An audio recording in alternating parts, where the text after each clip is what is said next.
Magandang umaga sa lahat. Ngayong umaga ay babasahin po natin ang Jeremiah chapter 7 at magbabahagi ng salita ay si Pastor Joshua.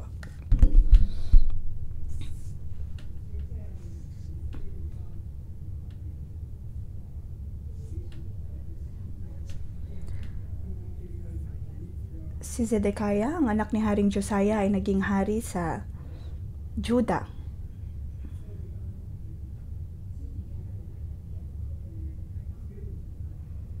Si Zedekiah ay anak ni Haring Josiah.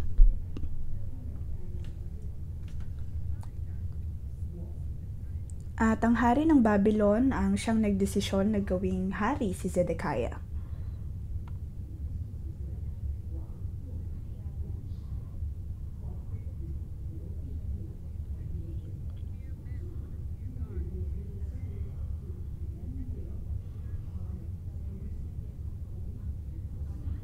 Dito makikita natin na kung ang hari ay mas may takot sa tao kaysa sa Diyos, paniguradong ang kanyang kaharian ay matatalo o kaya ay babagsak.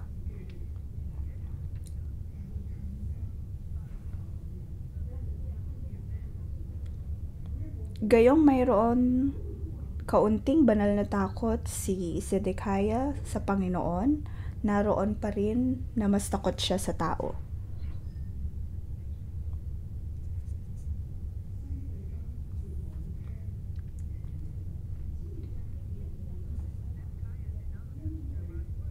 Si Zedekiah ay hindi nakinig sa mga salita ni Jeremiah.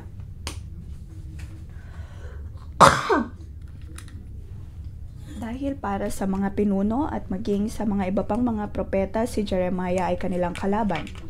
At ang kanyang mga sinasabi ay hindi nakakahali ng pakinggan. Ngunit si Jeremiah ang siyang pinili ng Diyos upang mangusap sa kanila.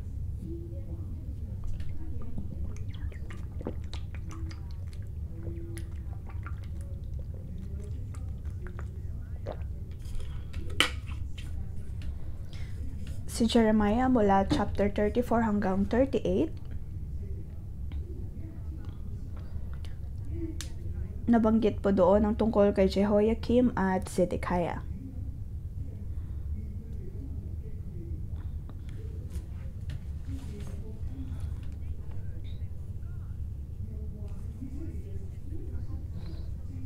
Dahil dito makikita natin kung kanila bang patuloy na susundin ang Diyos gayong sila ay haharap sa mga problema.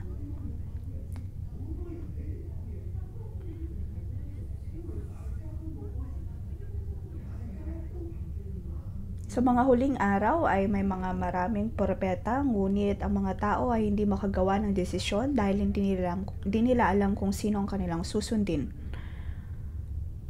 Ang mga salitang ito ay hindi lamang sa mga panahon ni Jeremiah, kundi maging din sa mga panahon natin ngayon. Kaya bilang pinuno, bilang isang pastor, kailangan mo pangunahan ang mga tao. Maging ang mga pinuno ng bawat bansa ay nakakaranas ng ganito. Kailangan nilang harapin ang Diyos na lumikha ng langit at lupa. Kung kaya ba ng isang tao na mangusap sa kanyang buhay, tulad ng kung paano ang propeta ay kakausap sa hari at kung makikinig ba ito.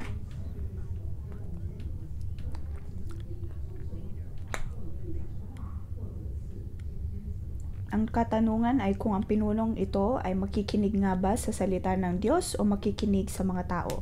Anong uri ng desisyon ang kanyang gagawin? Ang desisyon na kanyang gagawin ay para sa buong bansa.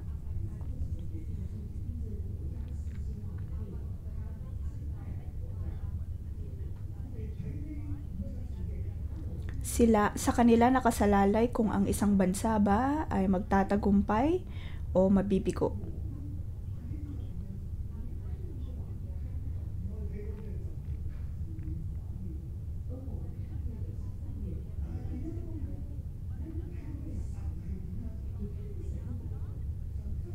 Sa isang banda ay nakikita lamang ng tao ang maling halimbawa, ngunit sa isang banda ay makikita din nila ang tunay na kalooban ng Diyos.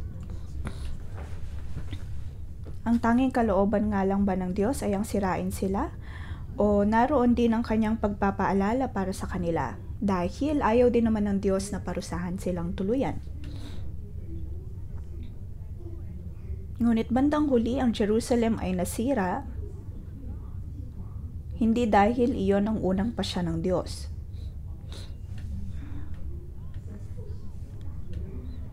Hindi ninais ng Panginoon na bumagsak ang Juda.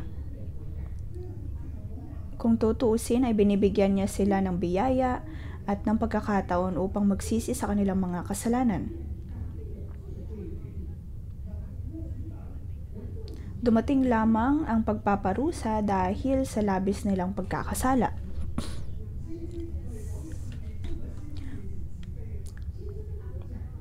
Pinili nilang sundin ang kanilang nais imbes na sumunod sa kalooban ng Diyos. Mas nagkaroon sila ng takot sa tao kaysa sa Diyos.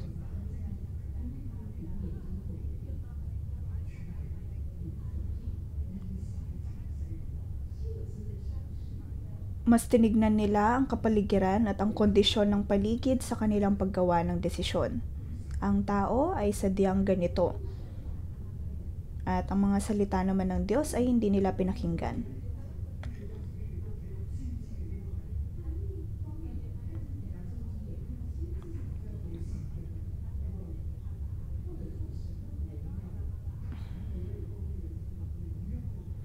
Paano nga ba gumagawa ng desisyon ang tao?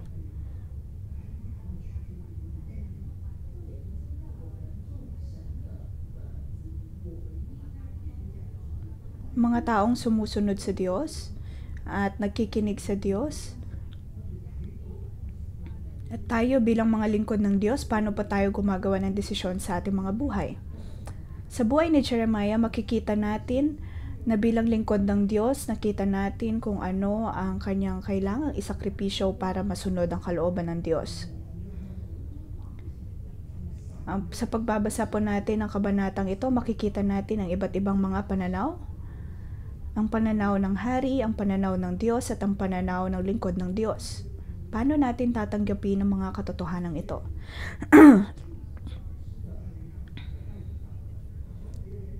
Kung ikaw ba ay isang pastor, isang pinuno ng simbahan, o kaya sa kumpanya, ikaw ang boss, ikaw ang CEO, o kaya sa pamahalaan ay isa kang parte ng mga pinuno, o kaya ay pinakapinuno,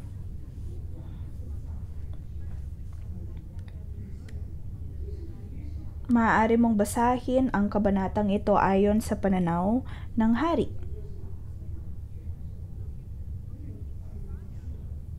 Maaari mong makita kung paano gumawa ng desisyon si Haring Josiah.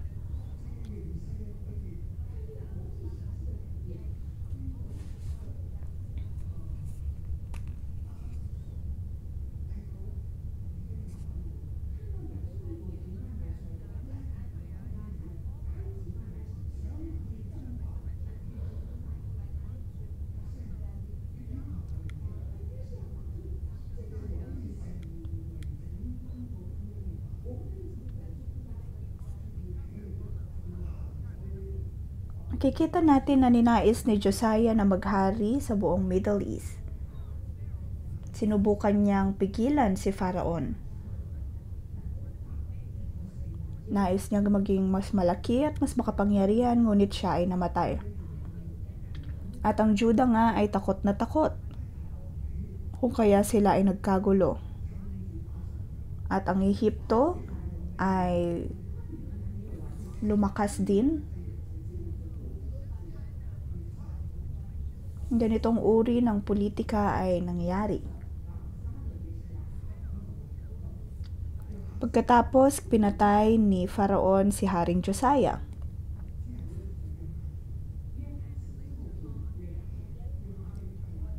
At kalaunan ay si Jehoiakim. At si Jehoiakim naman ay ang hari na pinili ng Ehipto. Siya ay ginamit ng Ehipto. Pagkatapos ni Jehoiakim ay si Jehoiachin naman ang sumunod na naghari. Makikita po natin ang kasaysayan na ito bago pa maghari si Zedekiah.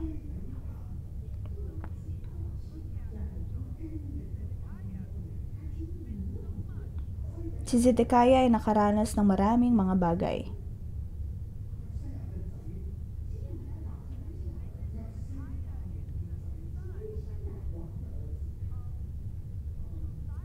Si Zedekiah ay anak din ni Josiah. At si Josiah ay namatay.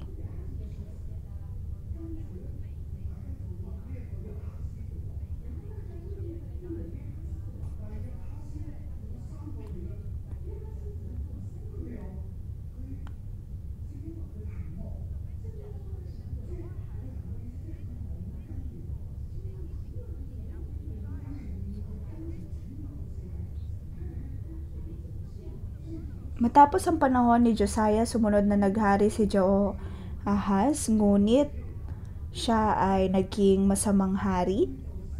Pagkatapos siya ay nadakip sa Ehipto at doon siya namatay.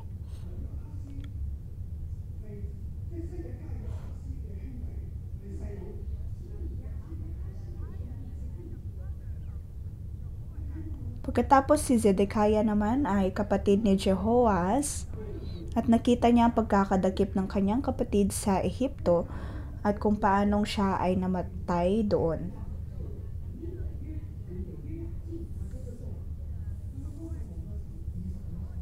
Kung kaya naman itinayo ng Ehipto si Jehoiachin bilang susunod na hari ng Juda. At si Zedekiah ay 4 na taong mas bata kaysa kay Jehoiachin. Kaya kanyang nakita kung paanong pinili ng Ehipto si Jehoiachin bilang hari ng Juda.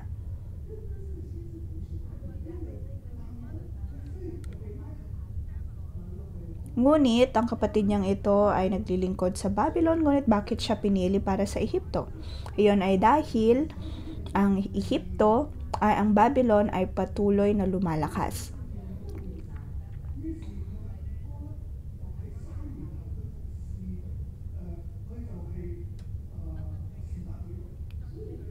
Matapos ang 3 taon, ang kapatid naman na isa pa ay naglingkod sa Babylon.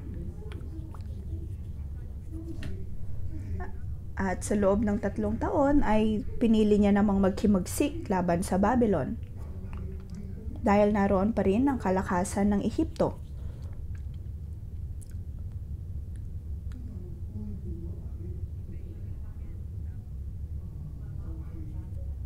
Bandang huli, siya ay naghimagsik sa Babylon.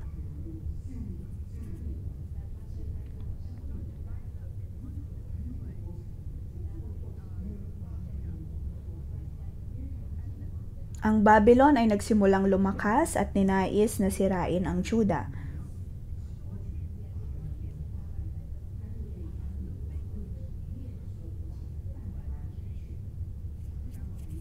Si Jehoiachin ay nagapos sa Babylon at nakita ito ni Zedekiah na kanya ring kapatid.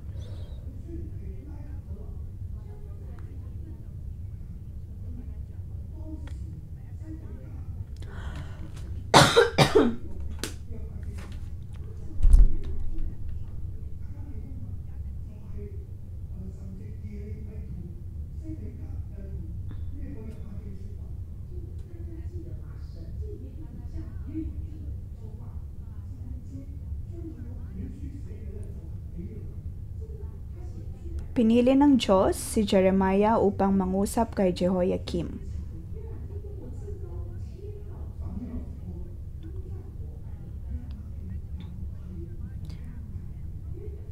Ngunit,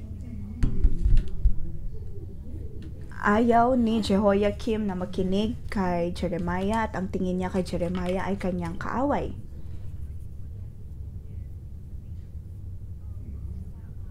Mas ninais niyang makinig sa mga pinuno at sa mga tao noong araw.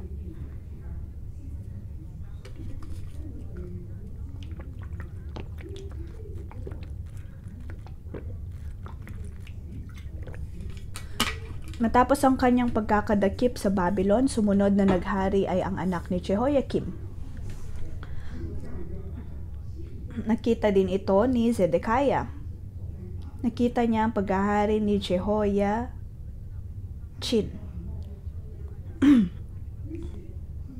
Ngunit ang haring ito ay naging masama din.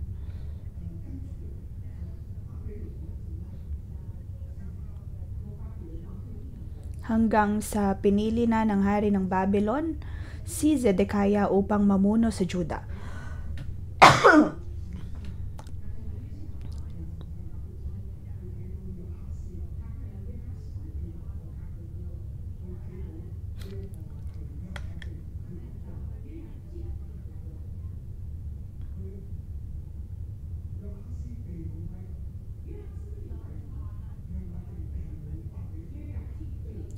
Si Jehoahaz ay nadakip, si Jehoiakin ay nadakip din. Pagkatapos si Jehoiachin ay nadakip din ng Babylon. Ngayon ay sumunod na hari ay si Zedekiah.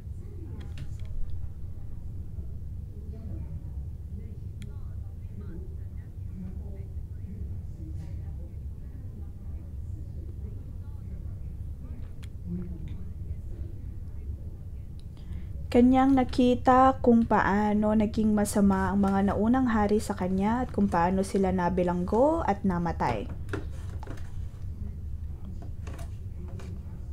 Nakita niya kung paano sila nagapos at nadala sa Babylon upang maging bilanggo.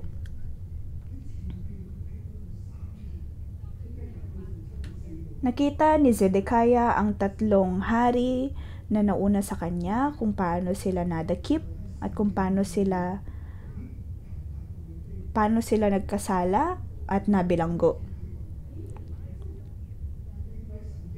Ngunit sa panahong iyon, si Jeremiah ay naroon pa rin at pinipili pa rin ng Diyos na bigyan sila ng pagkakataon.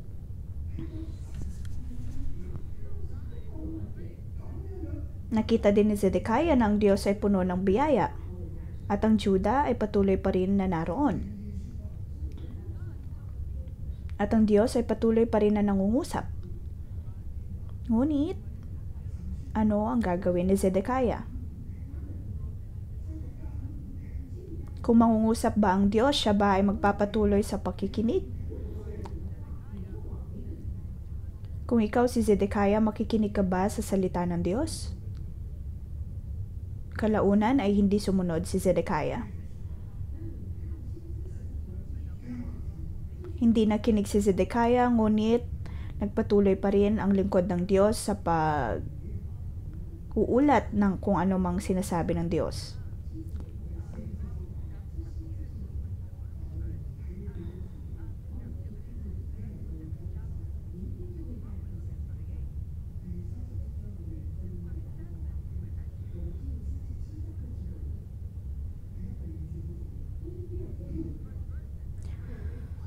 Ang unang verse at pangalawang verse ay napakahalaga.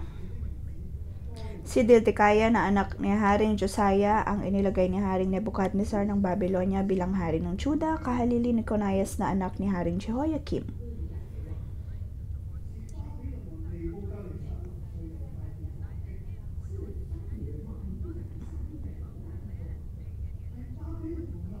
Ngunit ang pahayag ni Yahweh na pinapasabi kay Propeta Jeremiah ay hindi rin dininig ni Zedekiah ng kanyang mga pinuno at ng mga tao.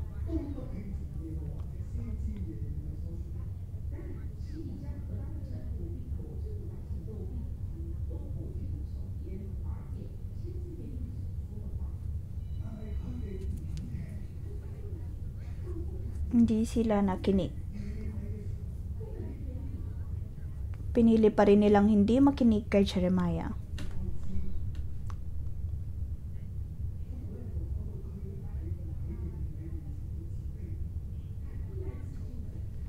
Sa libro ng mga kronika,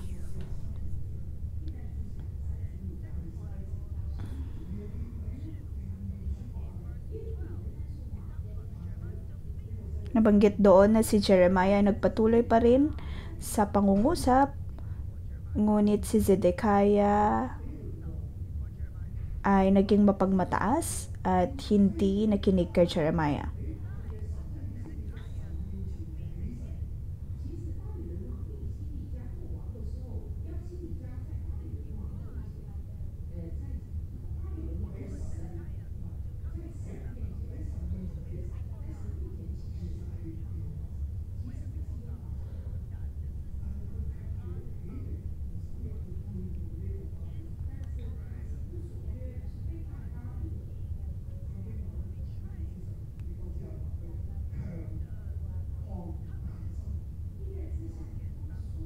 Noong mga panahon na yon, hindi nakinig si Zedekiah at imbes na sumunod sa Babylonia at sumunod sa Diyos, ay naghimagsik siya.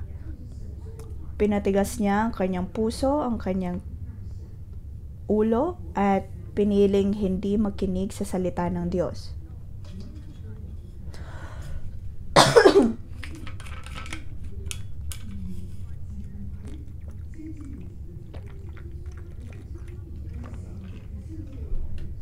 Sinasabi sa Biblia na hindi nagpakumbaba si Zedekiah sa propeta at sa lingkod na pinili ng Diyos. At sa verse 37 ay nabanggit kung paano siya naging mahina dahil sa hindi niya pakikinig.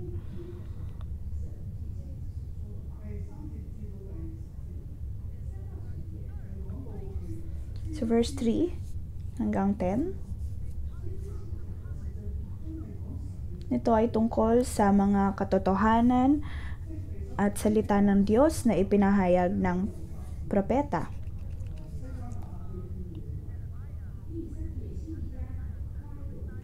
Sabi sa verse 3, inutusan ni Haring Zedekiah si Jehukal, anak ni Selemias, at ang paring si Zephanias na anak ni Masayas upang hilingin kay Jeremiah na idalangin kay Yahweh ang bansa.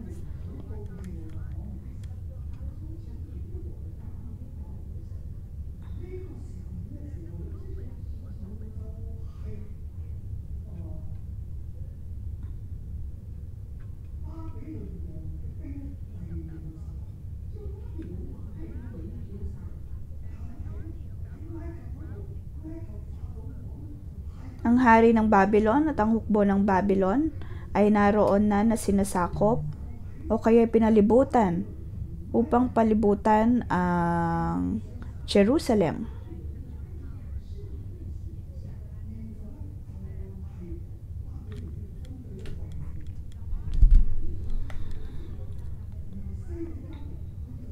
Ang hukbo ng Diyos ay naroon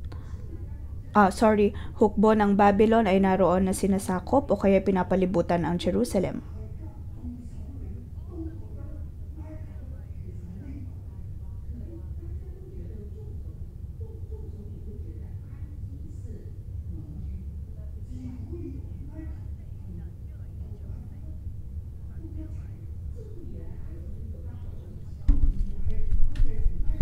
Pagpapalagay ng Juda na sila ay ligtas sa Ehipto. Pagdating sa kapangyarihan, kanilang iniisip na ang Ehipto ay mas malapit sa kanila at mas magkakaroon ng seguridad. At kung titingnan nga natin sa kasaysayan, ang Ehipto nga ay mayroong malakas na impluwensya sa sa Israel o sa Juda. At para kay Zedekiah at sa iba pang mga pinuno, para sa kanila ay mas mapagkakatiwalaan nila ang Ehipto. Ngunit patuloy silang binabalaan ng mga propeta na mag-ingat dahil paparating na ang hukbo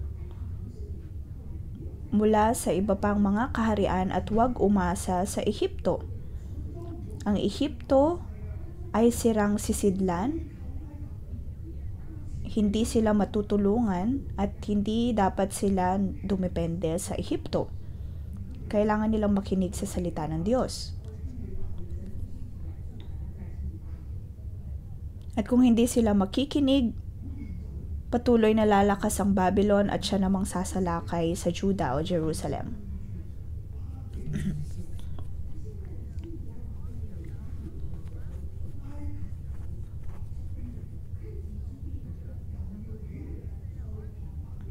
Ang Ehipto ay nagpadala ng hukbo upang makipaglaban sa Babylon. At ang Babylon ay papalakas na kaharian noong araw. Ngunit hindi rin iyon nagtagal. Sila ay mahihalin tulad sa Syria pagdating sa kanilang kalakasan at dumating pagkakataon na pinalibutan nila ang Juda.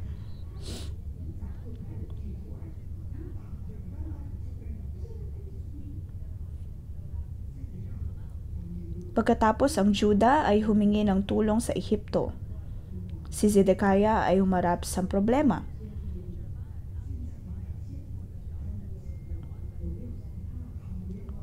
Pagkatapos siya ay nagtanong kung ano ang sinasabi ng propeta at kung anong sinasabi ni Yahweh.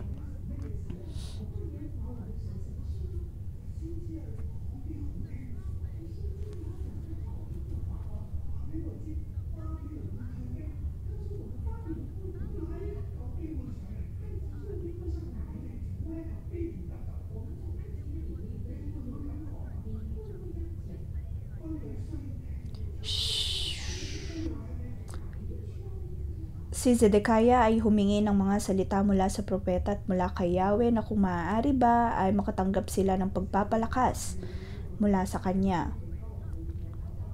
Sa verse 4, hindi pa nabibilanggo si Jeremiah ng panahong iyon kaya malaya pa niyang nakakausap ang mga tao.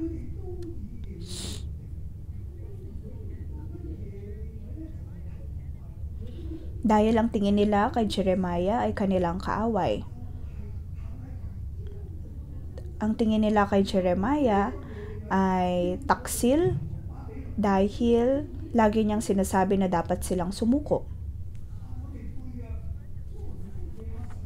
Ang nais nila ay ang sumama sa Ehipto, ngunit ang sinasabi ng Diyos sa pamamagitan ni Jeremiah ay dapat silang sumuko sa Babylonia. Pagkatapos ay nagpadala si Zedekiah ng mga tao kay Jeremiah upang humingi ng salita mula kay Yahweh.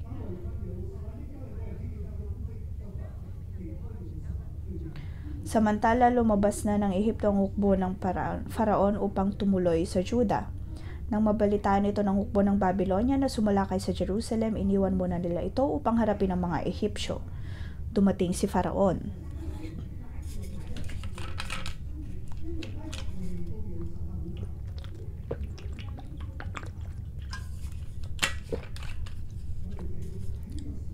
Dahil ang pagpunta mula Ehipto hanggang Jerusalem ay napakabilis. At dumating nga ang hukbo ng mga taga-Ehipto.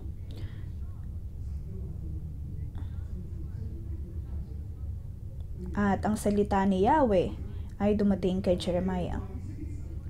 Sabihan mo sa hari ng Juda na nagsugo sa iyo upang sumangguni sa akin.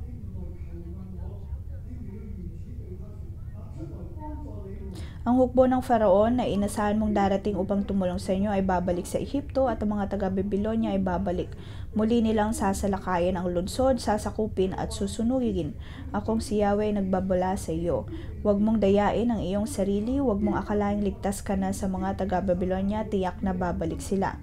At kahit na matalo mo pa ang buong hukbo ng Babylonia, kahit walang matira sa kanila kundi mga sugatang nasa kanilang mga tolda, babangon ang mga ito at sasakupin nila ang lungsod at tuluyang susunugin.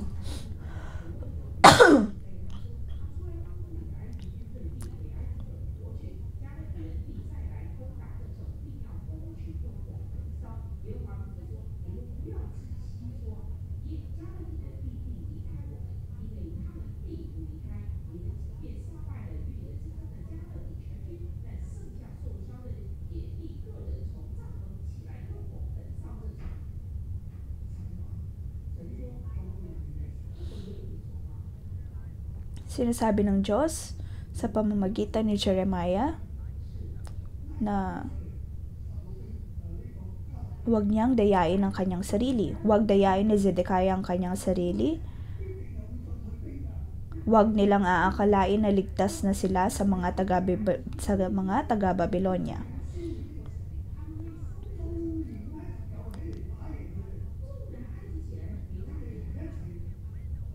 Kahit na hindi manalo ang Ehipto,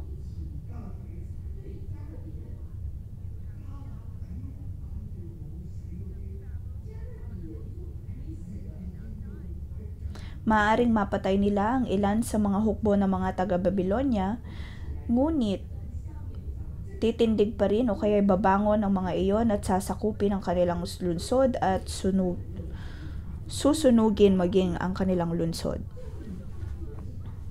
Kahit na matalo ang Babylonia, iyon ay panandalian lamang dahil bandang huli,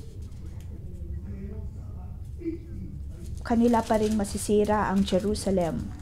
Ang Jerusalem ay mawawasak at masusunog. Hindi dapat nila dayain ang kanilang sarili. Huwag nilang dayain ang kanilang sarili at akalain na kaya silang isalba ng Ehipto.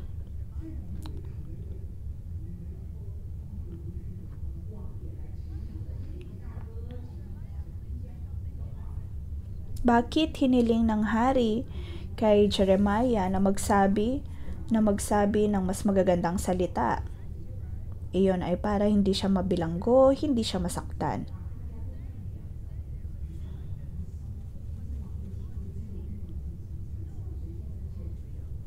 Ngunit alam ng hari kung sino ang totoo.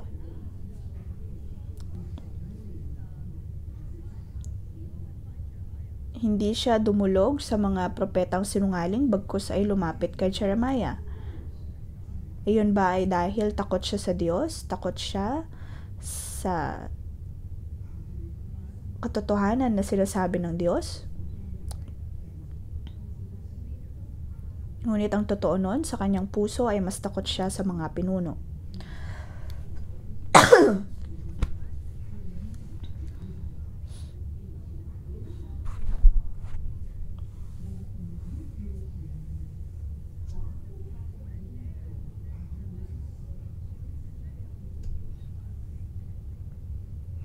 Ayaw ni Zedekiah na ipabilanggo si Jeremiah, ngunit hindi rin naman siya gumawa ng ganitong desisyon. Bandang huli ay mas pinili niyang makinig sa mga pinuno at sa mga tao.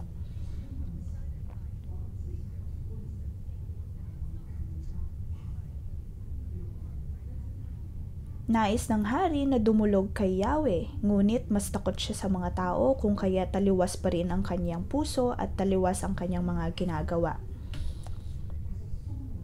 Ito'y nagtuturo sa atin na bilang mga pinuno, hindi dapat tayo matakot sa mga tao. Huwag nating katakutan ang tao, higit pa sa dapat na takot na mayroon tayo sa Diyos. Huwag tayong matakot na mawalan ng mga tao, ng mga nasasakupan.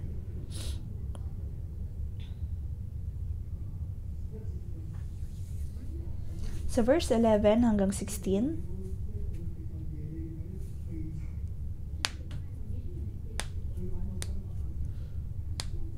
si Jeremiah ay ibinilanggo.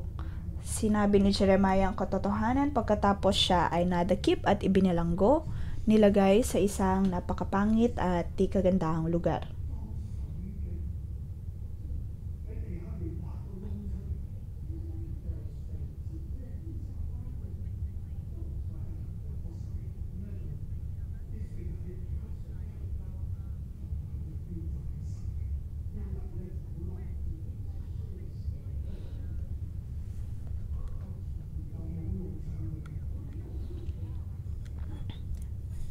Siya ay dinala o kaya ay tinapon sa isang basang balon, pagkatapos ay napakahirap na tumakas o kaya umalis mula sa lugar na yon.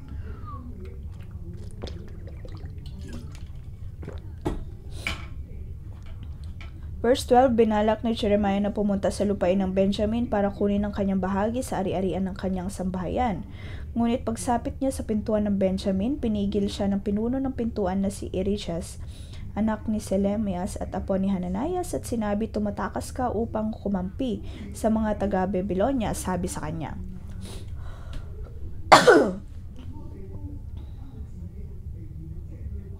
Ninais ni Jeremiah na pumunta sa pintuan ng Benjamin. dahil nais niyang kunin ang mga ari-arian na natira sa kanya.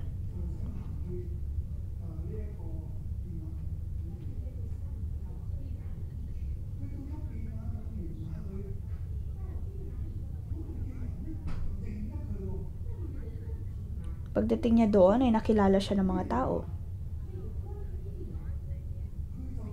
At ang pangalan ng gwardya ay Irijas, pinuno ng pintuan.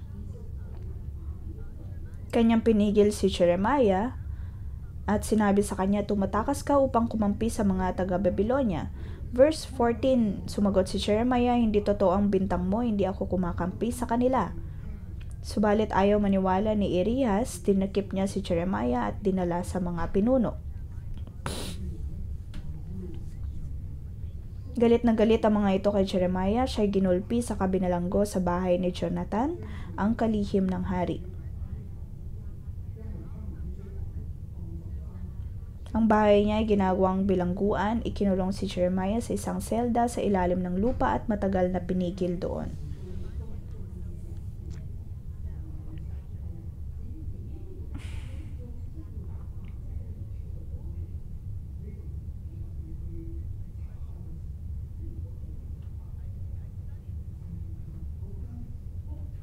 Ito ay napaka-espesyal, inaral ko ito. Hindi sinabi dito na ang bahay ay bilangguan.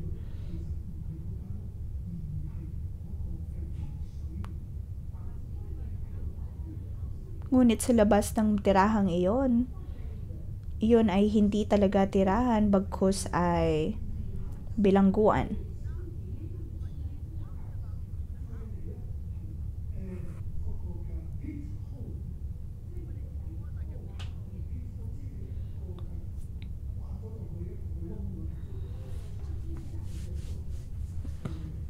Kung tutuusin, ang lugar na iyon ay mayroong malaking butas sa ilalim ng lupa. Pagkatapos doon inilagay si Jeremiah.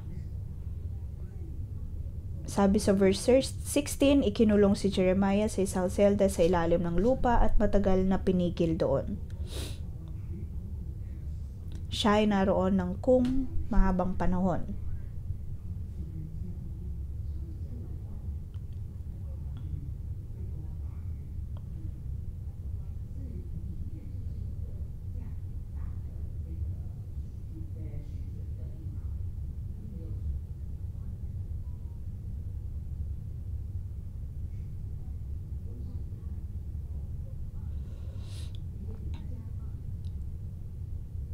Ang kinalalagyan ni Jeremiah ay puno ng putik.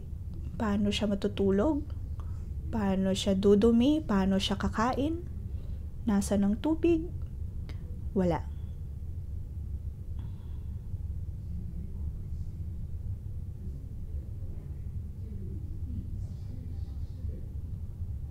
Sa paligid ni Jeremiah ay mayroon lamang mga basang putik.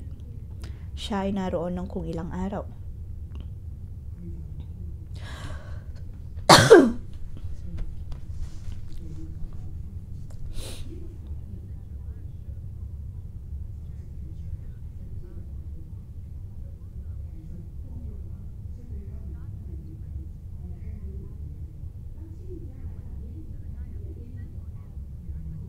Verse 17, isang araw, pinatawag ni Haring Zedekiah si Jeremiah, na para bang sinasabi na siya ay makikinig kay Jeremiah, na para bang sinasabi na handa siyang magpakumbaba sa Diyos,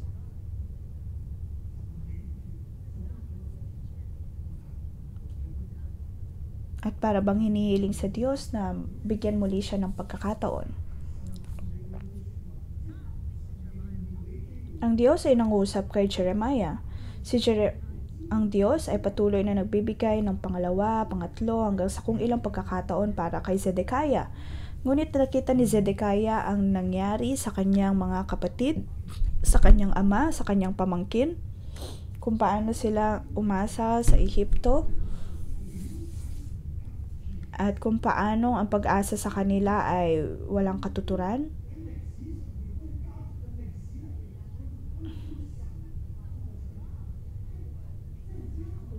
At sa kaysaysayan ay nakita niya kung paano ang Diyos ay mayroong kontrol sa lahat.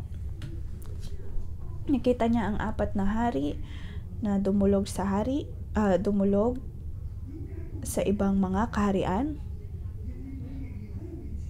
Nakita niya ang pagpaparusa sa kanila, ngunit hindi pa rin siya nagkikinig.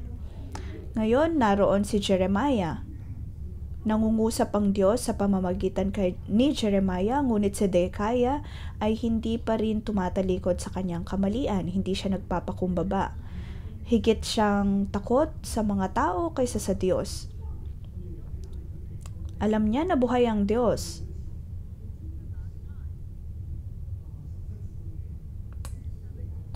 Sa verse 17 hanggang sa matapos,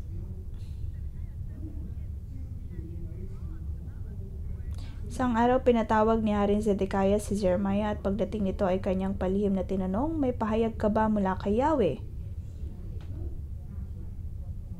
Sumagot si Jeremiah, "Mayroon, ikaw ay bibihagi ng hari ng Babylonia."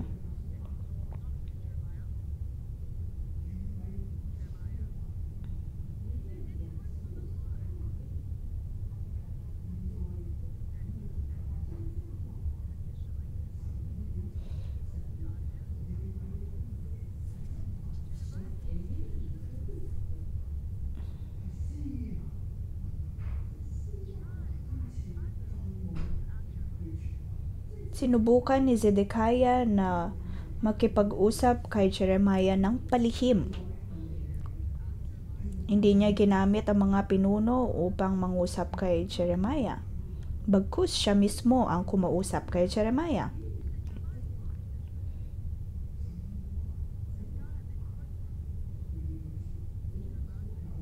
Pagkatapos ay tinanong ni Jeremiah, sumagot si Jeremiah, "Mayroon, ikaw ay bibihagi ng hari ng Babylonia." Sinabi ni Jeremiah ang katotohanan.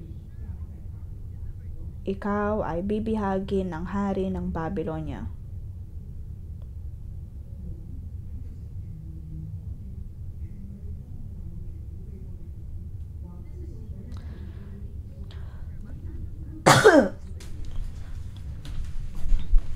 Sa pagkakataong ito ay maaari niyang hilingin kay Jeremiah na siya'y ipanalangin, ngunit hindi niya ito ginawa.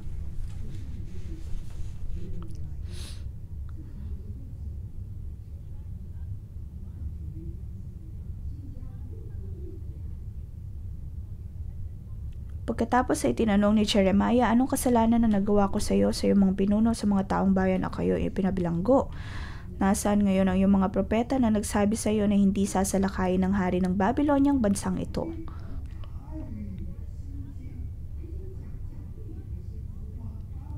Hinahanap ni Jeremiah kay Zedekiah ang mga propetang sinungaling na nagsabi sa kanya na hindi sila sasalakayin ng Babylonia. Nasaan na mga propetang iyon?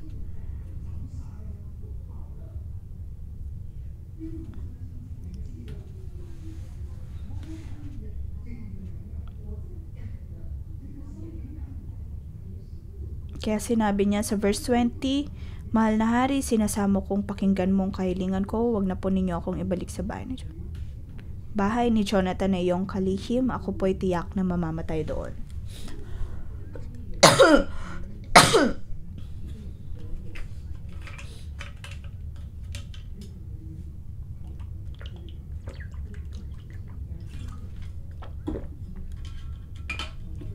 Narinig ni Zedekiah ang kahilingan ni Jeremiah.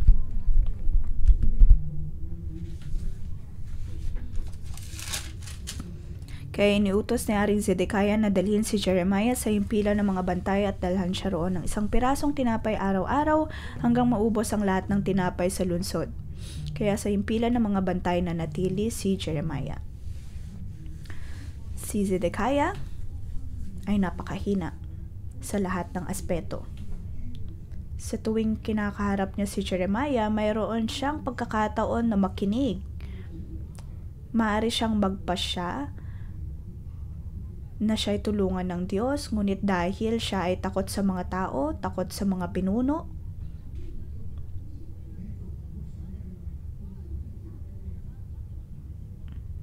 Dahil hindi niya nais ang kanyang nadidinig mula kay Jeremiah, pinili niyang tignan ang mga kapaligiran, pinili niyang bigyang focus kung anong nangyayari sa paligid imbes na magtiwala sa Diyos.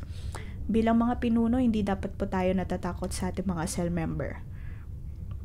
Magpatuloy lamang tayo sa pagsasabi ng katotohanan kahit pa sila ay lumisan. Maging din sa mga kumpanya na ating kinabibilangan at sa pamilya na mayroon tayo. Ganito po ang pagiging leader. Bilang cell leader, bilang mga pinuno, minsan ay ayaw natin na iwan tayo ng tao.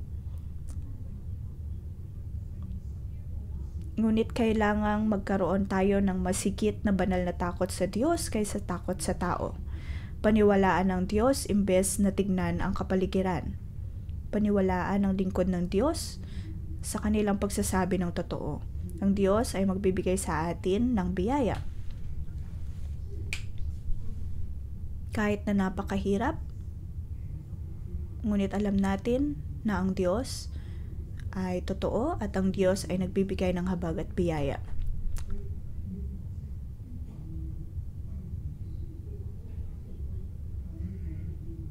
Kahit na ang lungsod ay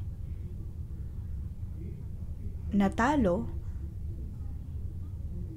ang mga taong nabilanggo ay dapat na magkaroon ng responsibilidad na magpatuloy sa kanilang pagtitiwala at paniniwala sa Diyos.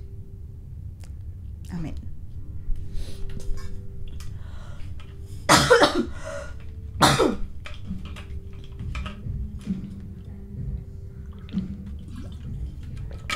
Ngayong umaga, tayo po ay tumayo, dumulog sa Diyos, purihin ang Diyos. Amen.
Ilagay po natin ang ating mga kamay sa ating puso, pagkatapos ay kantahin ito.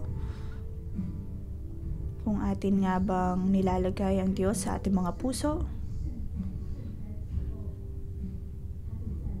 Sa tuwing sinasabi ba natin na tayo ay nagpupuri sa Kanya, tunay nga bang nilalagay natin ang Diyos sa ating puso?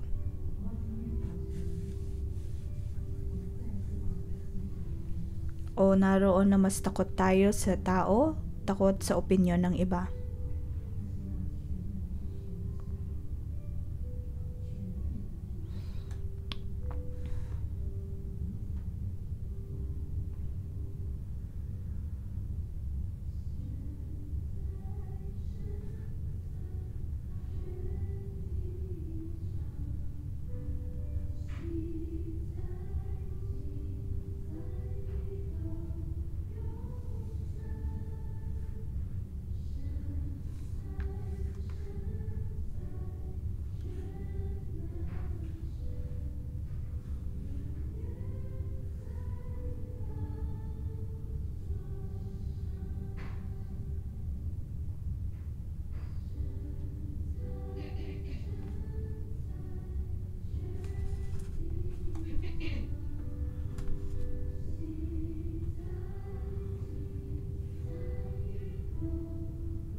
Panginoon, karapat-dapat ka sa aming mga pagpupuri. Buksan po natin ang ating mga bibig at purihin natin ang Diyos. Dahil tayo ay binibigyan niya lagi ng pagkakataon na magsisi sa ating mga kasalanan, purihin po natin ang Diyos.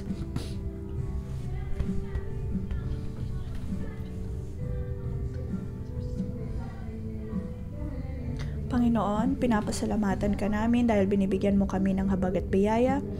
Sa maraming beses, bawat taon, ay sinusubukan namin humingi ng tawad mula sa marehong uri ng kasalanan. Ngunit patuloy mo pa rin kami binibigyan ng habag at biyaya.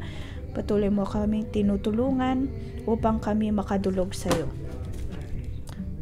Panginoon, narito akong nagpupuri sa iyo dahil ikaw ay Diyos na puno ng habag at biyaya. Ikaw ang aming Diyos, Ama. At sa tuwing ang mga Israelita ay paulit-ulit sa kanilang mga kasalanan, sila ay iyo pa rin pinapatawad. Nais naming purihin ka dahil ikaw ang hari ng mga hari at Diyos ng mga Diyos. Kahit na hindi kami karapat-dapat, naroon ka pa rin, O Diyos, na minamahal at tinatanggap kami. Panginoon, pinupuri ka namin at pinapasalamatan. Salamat dahil ikaw ay Diyos na puno ng habag at biyaya. Na kahit ano pa mang kondisyon na mayroon kami sa buhay, ikaw ay narito na patuloy nangungusap sa amin sa pamamagitan ng mga propeta, ng mga otoridad at ng mga taong nakapaligid sa amin. Tinutulungan mo kami na makabalik sa iyo.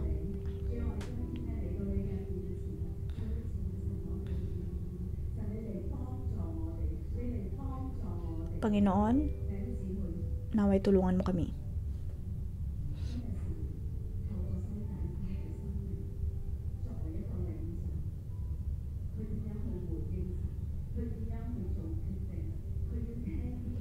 Sa pamamagitan ng nabasa namin mula kay Haring Zedekiah, kami ay tinuturuan mo, O Diyos, na higit na magkaroon ng takot sa iyo imbes na sa tao. Ngayon, sa pagkakataong ito, siyasatin natin ang ating mga puso kung tayo nga ba ay may banal na takot sa Diyos o mas may takot tayo sa tao. Panginoon, naway tulungan mo kami.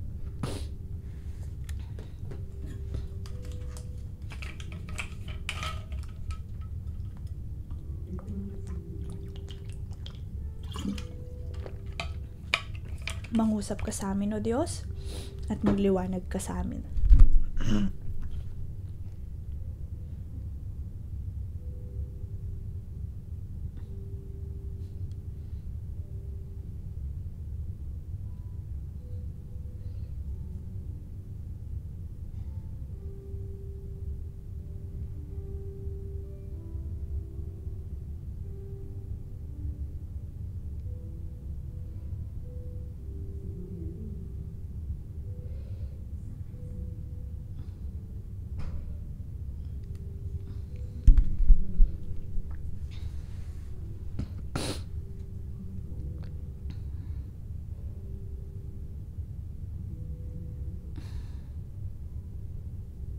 May mga salita, Panginoon, na nananatili lamang sa aming mga lalamunan o kaya sa aming mga puso at hindi namin ito sinasabi dahil sa takot na mawala ng tao.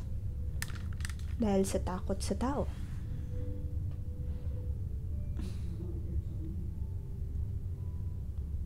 Takot kami, O Diyos, maging sa aming mga cell member. Takot maging sa aming mga anak.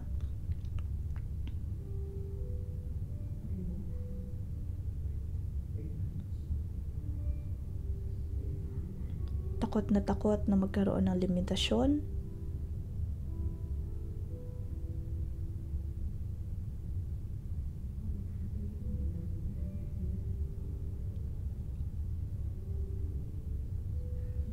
Maging sa mga taong may impluwensya sa amin, kami ay takot sa kanila. Sa aming otoridad. Ngunit Diyos, nilagay mo kami sa iba't ibang mga posisyon upang magkaroon kami ng mga otoridad sa buhay. Ngunit Diyos, ang totoo nito, kami ay tunay na takot na takot. Sa tuwing nakikita ko mga cell member ko na may problema,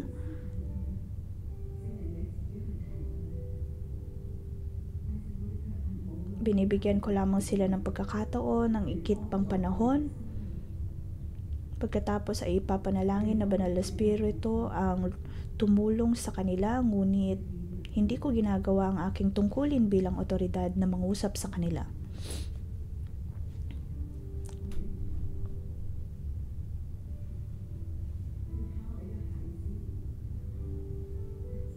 Maaaring may mga pagkakataon na tayo ay takot sa ating mga anak.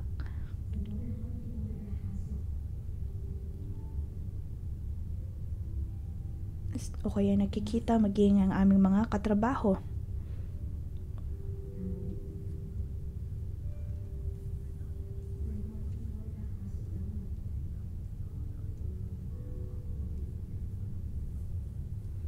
May mga pagkakataon na alam naming may problema sa mga taong ito, ngunit hindi kami nangungusap o kaya hindi namin sila kinukumpronta. Kung kayo po ang ganitong uri ng tao, maaari nyo pong ilagay ang iyong kamay sa iyong puso, maaaring sa iyong pamilya, sa iyong asawa, sa cell member, sa subordinate. Buksan mo ang iyong bibig, manalangin sa Diyos at sabihin sa Kanya, Panginoon, ako ay takot na takot. Ako ay napakahina.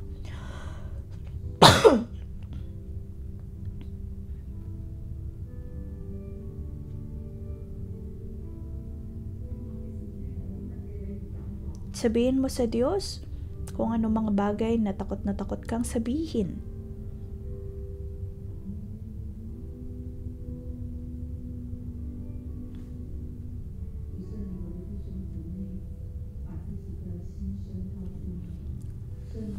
Panginoon, naway patawarin mo ang aking mga kapatid.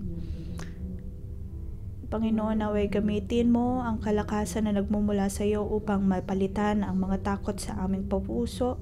Panginoon, kami ay umiiyak sa iyo na magkaroon kami ng puso tulad ni Jeremiah. Panginoon, mahal mo kami mula noon hanggang ngayon at alam namin na hanggang sa walang hanggan ay hindi ka magbabago. Naway bigyan mo kami ng kalakasan at ng puso tulad ni Jeremiah, na kahit ano pa mang sitwasyon ang maganap,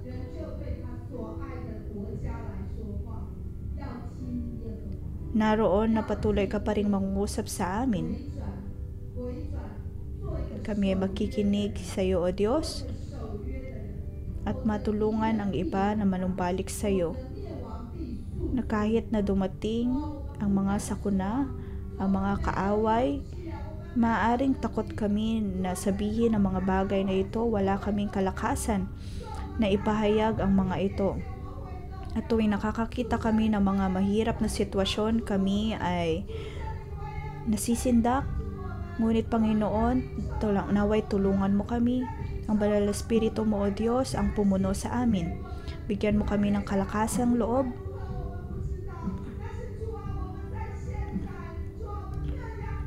Panginoon, sa pagkakataong ito, hinihiling namin ang kalakasan na nagmumula sa iyo.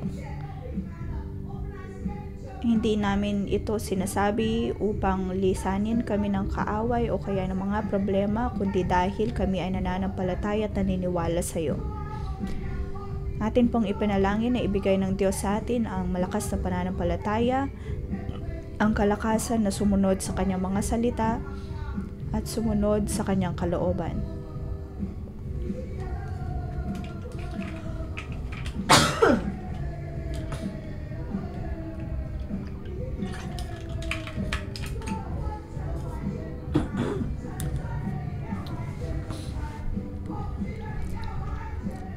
Lahat ng mga kaguluhan at sakuna ay lilisanin tayo.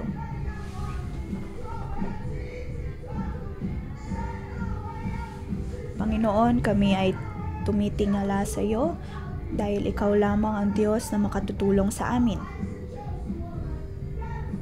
Kahit sa huling pagkakataon, naroon kang sumasalba at nagsalba sa amin. Si Jeremiah, maging sa huling pagkakataon, Panginoon, ay binigyan mo siya ng habag at biyaya at nagpatuloy siya sa pagkikinig at pagsunod sa iyo.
kapatid,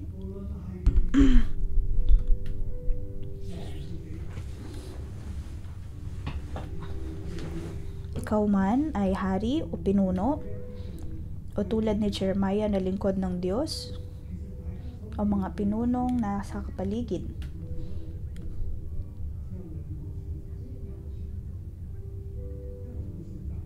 Pagdating sa mga sitwasyon na ating kinakaharap, tayo ay mayroon lamang dalawang desisyon. Una ay ang kung sumunod sa Diyos, at pangalawa ay kung susundin natin ang mundo.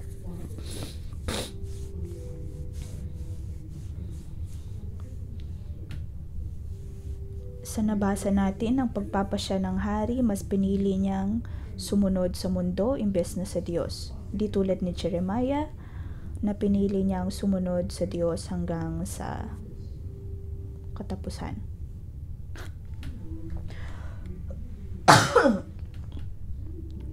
Kahit ano pa mang sitwasyon na ating haharapin, o ano pa mang papel na ating gagampanan, tayo ay mayroong dalawang uri ng desisyon. Ang salita ng Diyos ay nasa atin. Ang katanungan ay kung tayo ba ay makikinig. Makikinig ba tayo sa salita ng Diyos o makikinig sa kung anong sinasabi ng mundo? Makikinig sa sinasabi ng karamihan?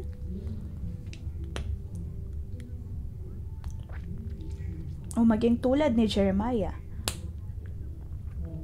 na gayong siya ay nag-iisa, nagpatuloy pa rin siya sa pagsunod sa Diyos.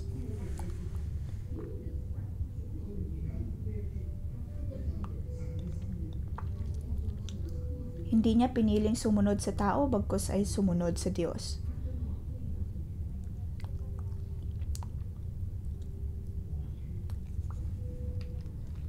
Ang hari ay nasa gitna ng lahat.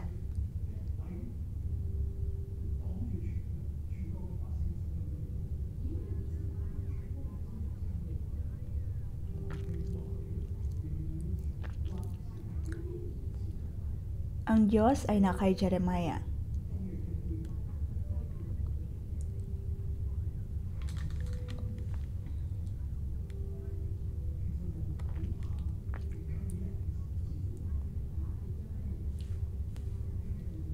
Ang hari ay takot na takot dahil sa sitwasyon na mayroon sila. Bukas ay makikita natin kung anong uri pa ng desisyon ang gagawin ng hari. Ngunit sa lahat ng ito, dapat po nating makita na tayo ay bibigyan ng Diyos ng kalakasan.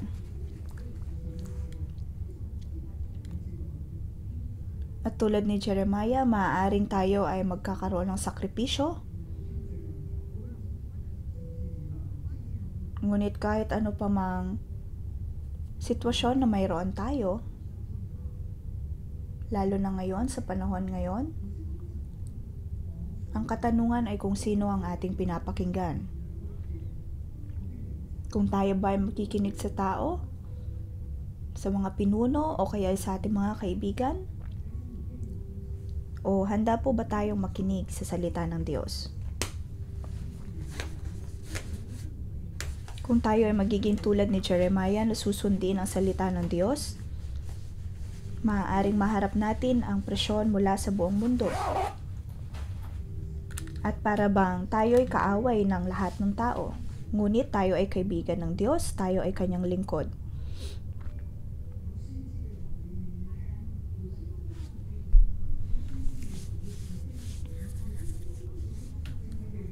Tayo po ba ay nagpapakumbaba sa harap ng mga propeta o tayo ay puno ng takot?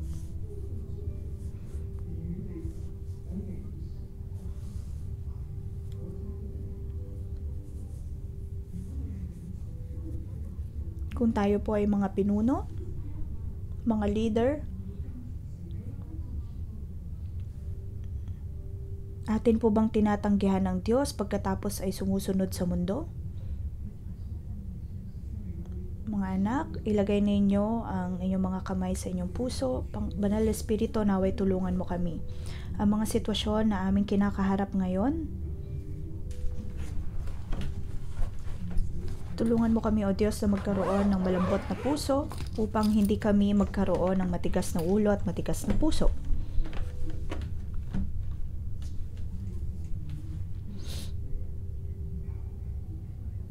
Tulungan mo kami, O Diyos, na magtiwala lamang sa iyo. At ang puso namin ay magtitiwala lamang sa iyo. Banal na Espiritu, bigyan mo kami ng kalakasan, bigyan mo kami ng biyaya.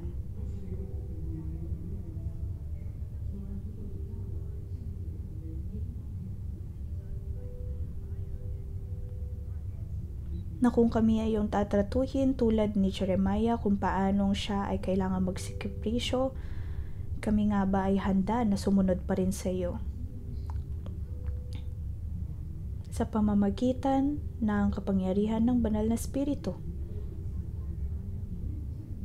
Handa nga ba kaming maging tulad ni Jeremiah?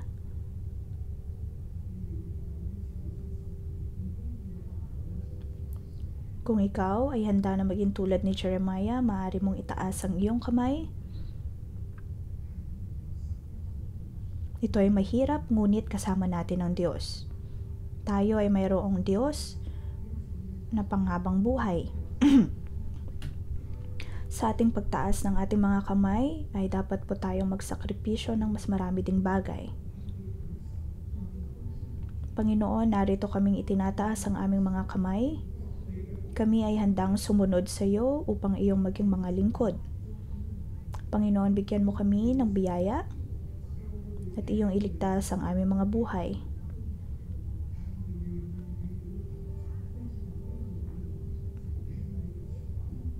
Ang nais namin ay ang sumunod sa iyo at ang makinig sa iyo.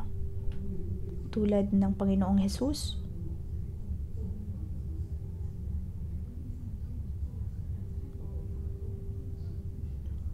na sa aming pamamalagi sa mundo ay ang nais namin ay ang sumunod sa iyong kalooban at sumunod sa iyong mga salita. At hindi ang pakinggan ng aming mga puso o kaya ay maging ang mga sinasabi ng tao. Ang nais namin ay ang magtiwala sa iyo. Panginoon, bigyan mo kami ng mapagpakumbabang puso. Banal na Espiritu, naway tulungan mong bawat isa sa amin upang kami ay makapagpatuloy sa pananampalataya sa Diyos. Aming ibinababa ang lahat naming pasanin dahil alam namin na sa iyo kami ay magkakaroon ng kapahingahan at kalakasan. Tulungan mo ang aming mga paa upang kami ay malayo sa lahat ng mga paghihirap. Naway tulungan mo ang aming bansa, ang aming syudad, ang aming pinansyal na aspeto ng buhay. Nais namin ang iyong kapayapaan, lalo na sa mga panahon ngayon. Bigyan mo kami ng pananampalataya at kalakasan ng loob. Banal na Espiritu,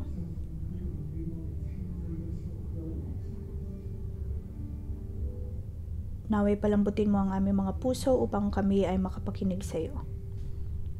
Salamat. Sa ngalan ni Jesus. Amen. Dito po nagtatapos ang ating pangumagang debosyon. Magandang umaga.